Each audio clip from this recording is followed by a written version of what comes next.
Hello traders, मेरा नाम है Om, MS in finance and a SEBI registered research analyst.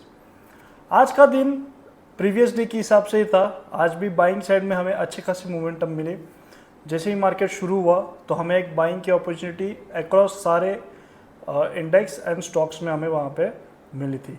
तो ऐसे कौन से स्टॉक्स थे और इंडेक्स का क्या व्यू है आगे का, कल के दिन का, और आज के दिन में क्या हुआ था उसे हम जानने की कोशिश करेंगे। जैसे प्रीवियस डे पे कहा था कि मार्केट्स को ऊपर जाना चाहिए क्योंकि एक अच्छी खासी सेलिंग के बाद या फिर जब भी आपका एक बॉटम बन जाता है मार्केट्स का, तभी मार्केट्स अपसाइड में मूव करता है। तो तुरंत जाता नहीं है, साइडवेज भी होता है और फिर अगेन वो ब्रेकआउट देता है। तो जैसे कल के दिन पे कहा था कि आज का दिन डिसीजिव मेकिंग है, कि आज के दिन में पता चलेगा कि मार्केट्स उस लेवल को सस्टेन कर रहे हैं या फिर उस रैली को कंटिन्यू वहाँ से करेंगे। तो आज के इस वीडियो में हम देखेंगे, डेली टाइम फ्रेम पे पहले देखेंगे एंड देन हम शिफ्ट करेंगे 15 मिनट्स पे, कि हम देखेंगे कि आज के दिन के क्या हुआ और कल के दिन में हम क्या एक्सपेक्ट कर सकते हैं। तो चलिए चार्ट की तरफ। तो जैसे कि हमारा टेलीग्राम का एक सेबी रजिस्टर्ड चैनल है, तो उसकी लिंक हमने डिस्क्रिप्शन में डाल के रखी है, तो आप उसे भी चेक कर सकते हो, जिसमें हम सारे कॉल्स टाइम टू टाइम आपको वहाँ पे अपडेट करते हैं। Entry, target and stop loss आपके प्री डिफाइंड होते हैं उस कॉल्स में। तो जैसे कि हमारा निफ्टी का चार्ट है, तो आज निफ्टी क्लोज हुई है 23,777 पे, ठीक है। तो हमें एक अच्छा खासा सेल ऑफ मिला। लास्ट 3 दिन से हमें यहाँ पे बाइंग मिल रही थी, वो थी 16 से लेके आज तक 18 तक, 16, 17, 18 3 दिन हमें अच्छी खासी बॉटम लेवल से बाइंग हमें मिली थी, जो कि लो था 22,955 का, ठीक है। ये डेली टाइम फ्रेम है। तो आज के दिन भी मार्केट्स अपसाइड में मूव कर रहे हैं। तो जब भी एक अच्छी खासी सेलिंग होती है तभी एक रिट्रेसमेंट होना बहुत आम बात हो जाती है। तो अभी ये देखना है कि मार्केट्स कौन से लेवल तक जाते हैं, ठीक है, क्योंकि अभी भी हम इसे एज अ रिट्रेसमेंट ही ट्रीट करेंगे। कई लोगों के अलग टेक्निकल्स होते हैं, अलग फॉर्मूले होते हैं, या फिर उनका एक अलग पर्सपेक्टिव होता है मार्केट्स को देखने का, as per their knowledge and जो भी इंडिकेटर्स उन्होंने यूज़ किए हैं। तो मनी मेकर जी के हिसाब से, जैसे कि जो कि ट्रेडिंग व्यू पे भी है, आप उसे भी अवेल कर सकते हो। नीचे के नंबर पे आप मैसेज करेंगे या फिर टेक्स्ट डालेंगे, कॉल करेंगे, तो भी आपको एक्सेस ट्रेडिंग व्यू का वहाँ पे मिल जाएगा। तो अच्छी खासी सेलिंग हुई है और ट्रेंड चेंज अभी तक नहीं हुआ है। ये स्ट्रॉन्ग बेरिश से बेरिश जोन में जा चुका है।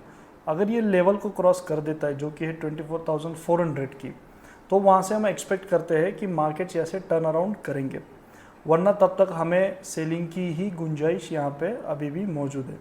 क्योंकि कोई अच्छी न्यूज़ नहीं आई है, बुरी न्यूज़ भी नहीं आई है, तो मार्केट्स यहाँ पे अपसाइड पे मूव दिखा रहे हैं। लेकिन मान लो आज या फिर कल के दिन पे कोई न्यूज़ आ जाती है, ट्रम्प का ट्वीट आ जाता है, तो मार्केट्स अगेन नीचे गिर सकते हैं।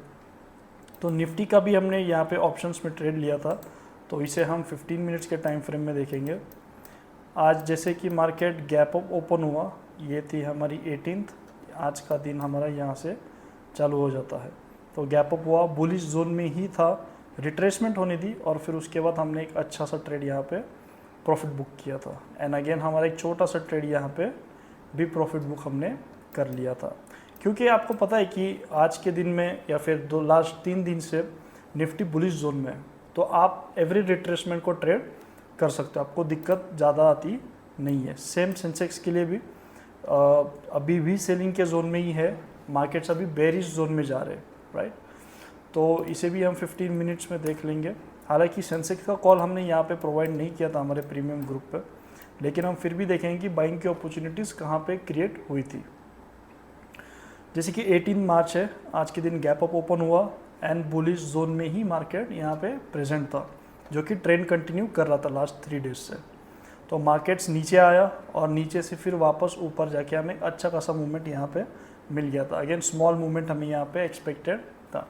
तो जैसे कि लास्ट वीडियो में हमने एट द एंड हमने देखा था कि आइशर्स मोटर पे हमने फ्यूचर्स का कॉल दिया था, जो कि 6940 के आसपास था और वो शॉर्ट टर्म ट्रेड था।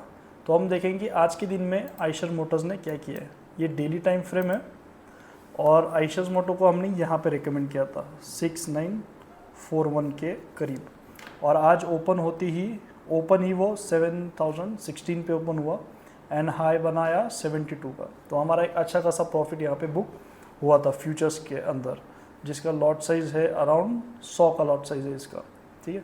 तो हमारा अच्छा खासा 10-15,000 यहाँ पे आराम से बन गया था। तो जो FNA के स्टॉक्स थे जिसमें हमने आज ट्रेड लिया था उसमें था कोफोर्ज। अगेन यहाँ पे एक अच्छा खासा मूवमेंट हमें यहाँ पे एक्सपेक्टेड था क्योंकि वॉल्यूम्स था। IT सेक्टर आज, एम्फोसिस, परसिस्टेंट, ये सारे आज फोकस में थे बाइंग साइड के लिए, ठीक है। कई बार आपको रिट्रेसमेंट होने का चांस नहीं मिलता है, जैसे कि आप कोफोर्ज में भी देख सकते हो कि आपको चांस नहीं मिला है। तो एक तो आप 15 मिनट्स पे आप स्टिक रह सकते हो, या फिर आप और स्मॉलर टाइम फ्रेम जैसे कि 5 और 3 मिनट्स को भी रेफ़र कर सकते हो, तभी आपको थोड़ा सा रिट्रेसमेंट आपको मिलने के चांसेस होते हैं। लेकिन 15 मिनट्स में आपको एक ओवरऑल ट्रेंड पता चल जाता है, 15 और 30 मिनट्स में, तो आप उसे भी रेकमेंड कर सकते हो। तो हमारा एक ट्रेड यहाँ पे बन गया था स्टॉक ऑप्शन में। KEI इंडस्ट्रीज़ था जहाँ पे हमारा एक बहुत ही बढ़िया कॉल हो गया था। यहाँ पे आपको रिट्रेसमेंट हुई, फिर ऊपर गया, फिर रिट्रेसमेंट हुई, फिर ऊपर गया। तो आपका स्टॉप लॉस डिफाइन होना बहुत ज़रूरी होता है। और नेक्स्ट था हमारा SRF था। तो SRF में अगेन जैसे कि पूरा मार्केट ही गैप अप ओपन हुआ था, तो मार्केट गैप अप होती ही हमारा एक छोटा सा कॉल यहाँ पे बन गया था, देन रिट्रेस हुआ और फिर एक साइडवेज बुलिश का मूवमेंट हमें KEI में देखने मिला।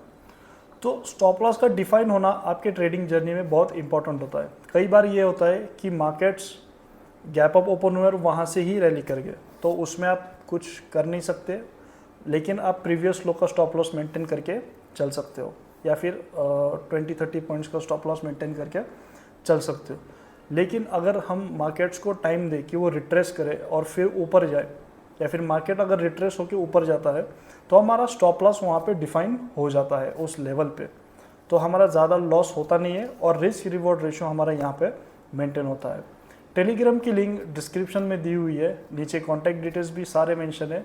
तो इस चैनल को शेयर कीजिए, लाइक कीजिए, सब्सक्राइब कीजिए और अपने सारे दोस्तों के साथ भेजिए। मिलते हैं कल के वीडियो में।